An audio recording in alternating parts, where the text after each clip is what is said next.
Nggak kenal. Kabur ke Jakarta 2 orang. Kabur ke Jakarta 2 orang. Tangan Dede dipukul pakai balok gede. siapa sebenarnya yang bunuh Amel? Siapa sebenarnya yang bunuh ibu? Siapa? Ayah jahat. Ucap perempuan yang sedang kerasukan itu sambil menangis. Arwah Vina terus mengatakan kalau tangannya dipukul pakai balok besar, kakinya di motor. Mirisnya lagi, pacarnya Eki ini harus melihat Vina oleh belasan orang di depan matanya sendiri.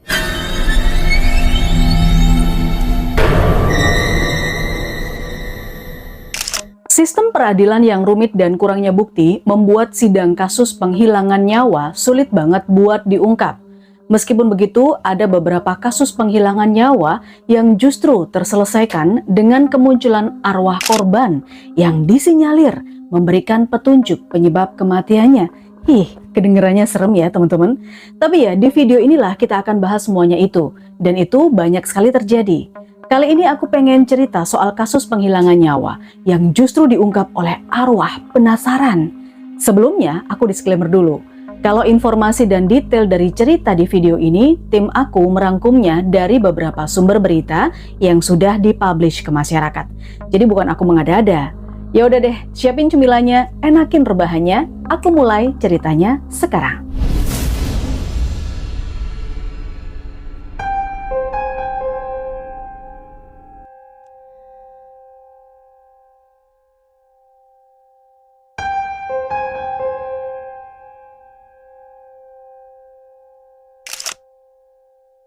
Masih ingatkah kalian teman-teman tentang kasus penghilangan nyawa seorang ibu dan anak di Subang beberapa tahun yang lalu?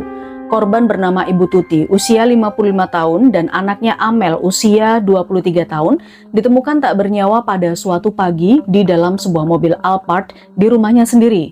2 tahun ya, kasus ini nggak berhasil diungkap. Tapi benar-benar plot twist karena tiba-tiba pelaku diketahui menyerahkan diri ke Polda Jawa Barat. Pelaku merupakan seorang pria berinisial D yang belakangan diketahui namanya Danu.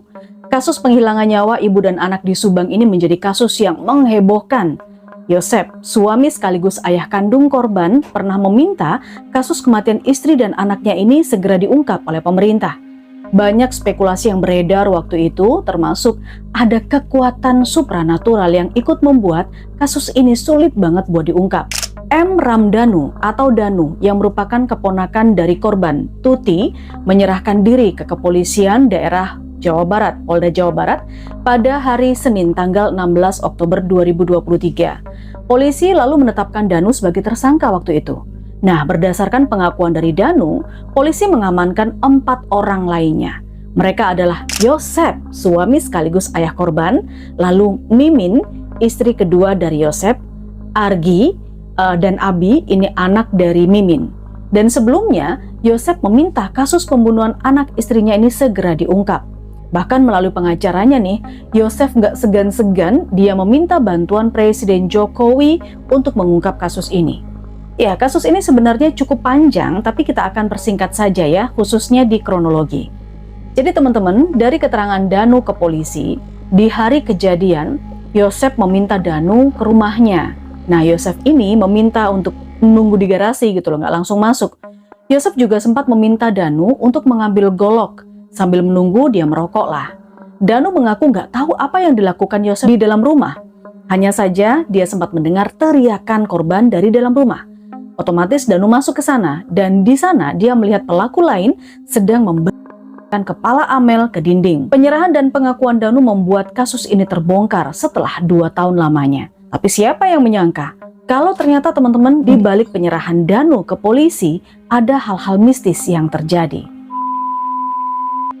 Jadi teman-teman, beberapa bulan sebelum kasus ini terungkap ya, viral tuh di sosial media video perempuan yang kerasukan arwah Amel, si korban. Awalnya video itu diunggah oleh perempuan yang kerasukan arwah Amel pada sebuah akun TikTok pada tahun 2021 yang lalu. Dalam video itu, arwah Amel langsung menangis dan merintih. Yang membunuh Teh Amel sama Ibu Tuti itu siapa? Ayah. Allah. Sakit. Allah.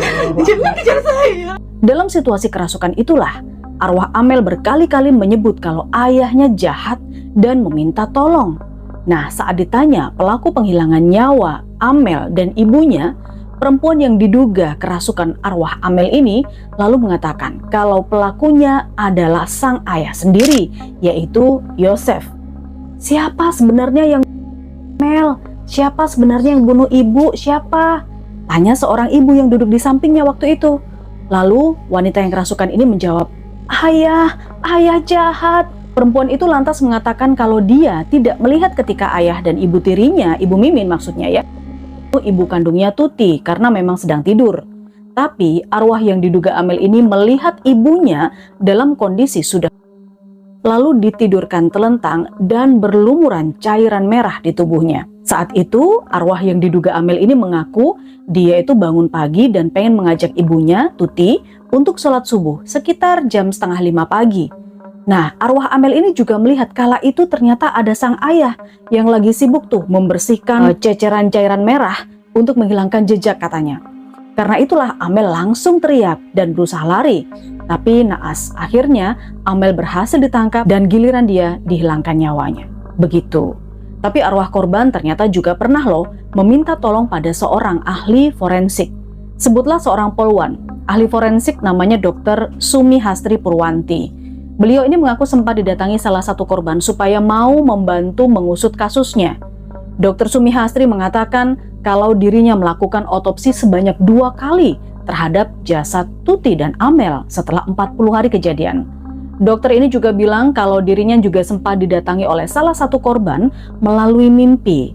Nah, di dalam mimpinya itu korban meminta tolong agar dokter ini terlibat lagi dan melakukan otopsi lagi.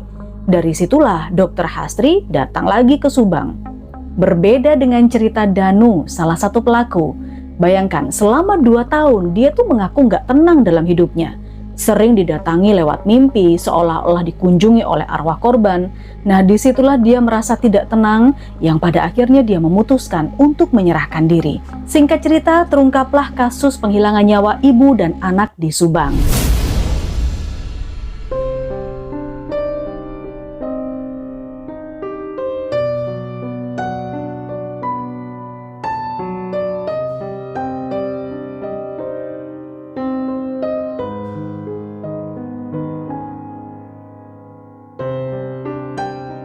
Oke teman-teman, cerita yang kedua ini benar-benar lagi viral sekarang.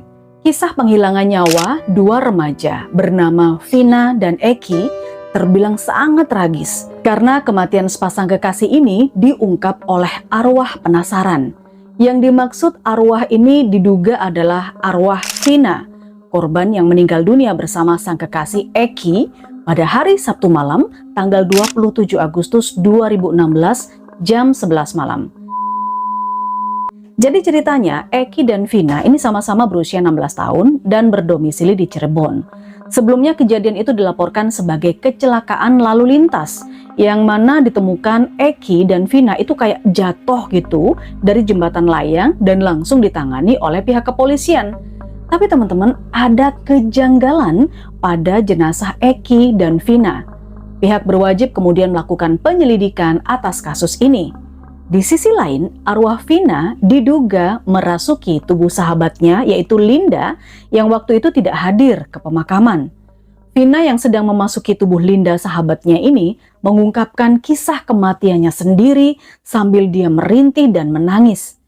Rekaman suara Vina jadi viral di media sosial dan menjadi bukti atas kasus kematiannya sampai membuat para netizen merinding. Enggak kena, kabur ke Jakarta 2 orang. Kamu tadi dipukul pakai balok gede. Tadinya dibenturi ke motor, terus ke aspal. Yang kabur ke Jakarta jangan lupa Mbak itu, otaknya Mbak itu.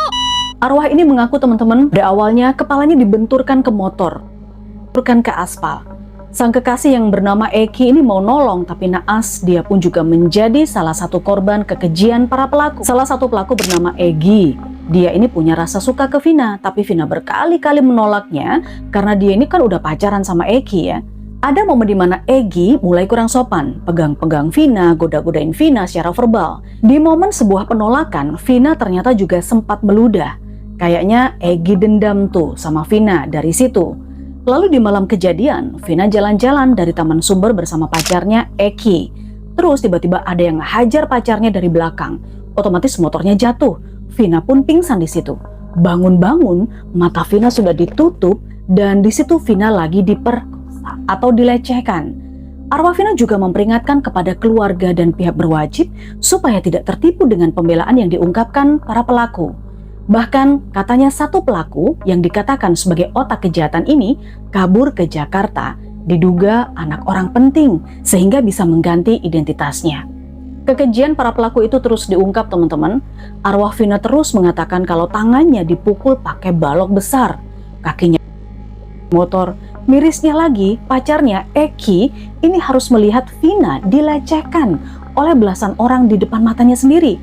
Dari 11 orang pelaku, 8 orang tertangkap dan mendapatkan hukuman memang. 7 diantaranya mendapat hukuman penjara seumur hidup. Sedangkan satu pelaku yang masih di bawah umur itu dikenakan hukuman 8 tahun penjara.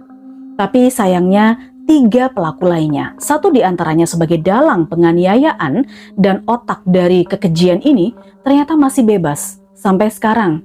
Bahkan gak sedikit rumor nih teman-teman atau kabar yang menyebutkan kalau dalang atau otak dari kekejian ini ternyata adalah anak dari orang penting.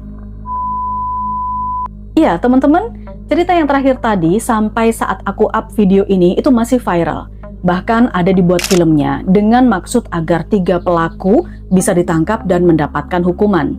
Ya semoga kasus ini bisa benar-benar selesai ya, sehingga arwah Vina dan Eki tenang di alam sana. Itulah 2 kasus yang intinya terungkap oleh peran arwah penasaran atau yang dikatakan sebagai Korin yang menuntut keadilan.